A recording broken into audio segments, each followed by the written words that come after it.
Bienvenue. Les aventures de Frank et Ben. Quatrième série. Frank and Ben go to a pool party at Genevieve's place. Quatrième histoire. Frank and Ben go to a pool party, part 4. Once Frank and Ben have followed Genevieve downstairs and had a chance to see how wonderfully the basement is set up, they can't help but be just as impressed by this part of the house as they were by the living room. After being shown the lounge with the 3D TV and the sound equipment, and the smart-looking library with hundreds of art books, they check out the movie room with its 70-inch screen and its large collection of films. Finally, Genevieve shows them in the main room, where first a handsome pool table greets their eyes, then an extensive set of oriental cabinets that line one wall, and finally 2 big fish mounted on the wall furthest away from them.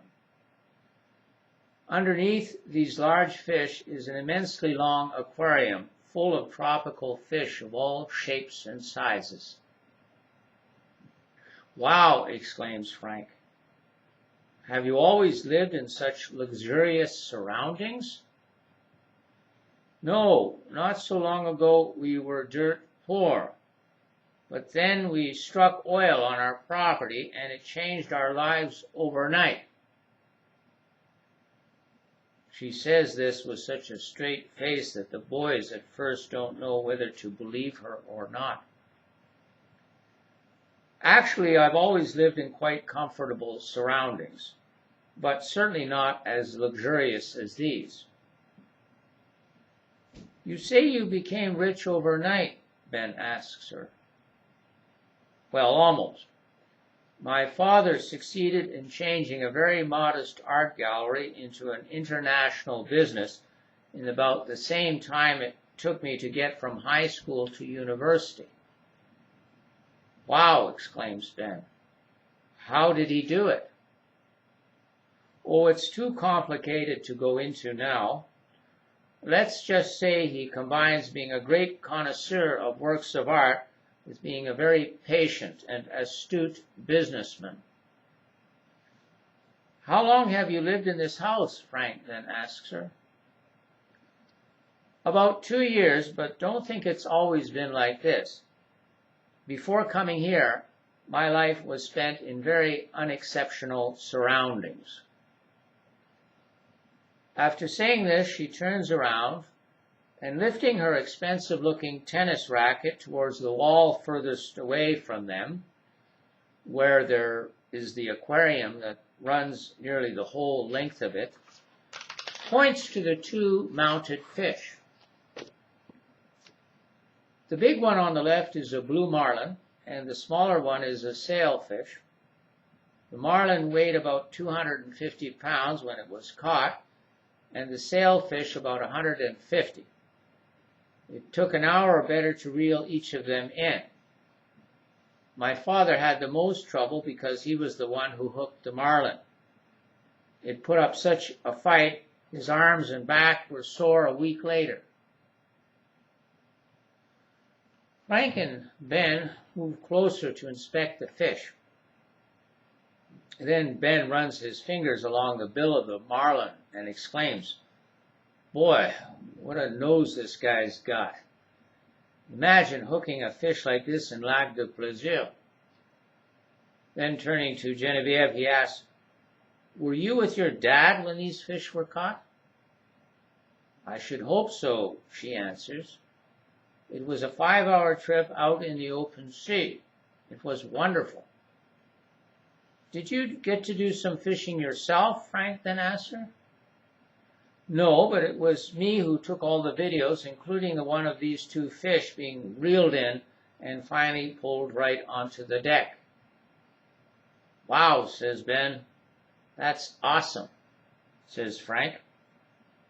"It was," Genevieve says. "I've never had a more exciting time in my life." At this point, the Doberman pincer, with the two boys met upstairs, comes into the room, and looking as meek as a lamb, goes up to Genevieve. She affectionately strokes the dog before saying to the boys, His name's Toby, and he's such a suck. He wouldn't even bark or growl if someone came in here to steal something." "You mean he's not really a guard dog?" Ben asks her. "He was supposed to be," Genevieve answers.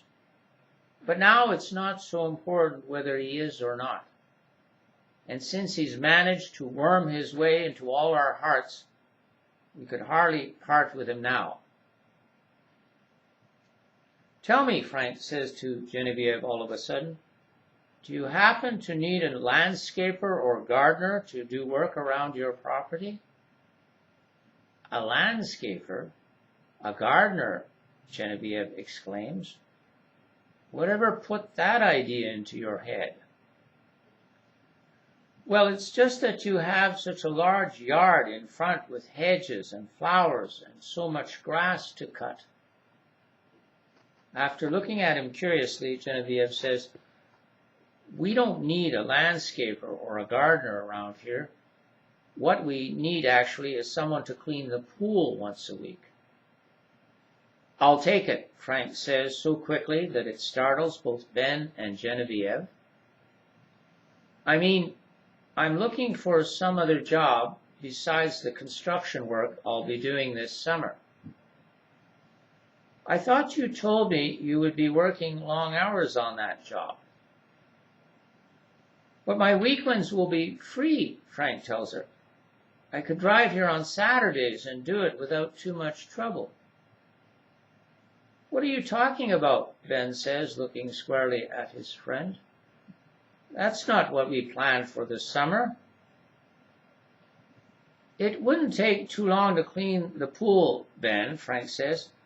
"I'm sure I'd get it done in time for us to do other things." After staring at him for a few long moments, Ben responds, "Are you crazy? If you come out here every Saturday, we won't be able to go on a trip. We'll have to stick around Perkins the rest of the summer." "But we can still go hunting and fishing and ATVing as much as you want on Sundays." "Oh, that's super," Ben exclaims. "Except for one thing you seem to have forgotten.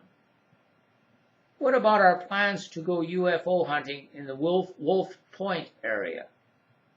You know very well that one day isn't enough to do that." "Look, Frank," Genevieve says, "let's not worry about it now.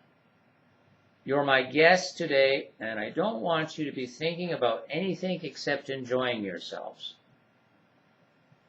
After looking hard at Ben for a couple of seconds, Frank says to her, "I don't think I would enjoy anything more than cleaning your pool."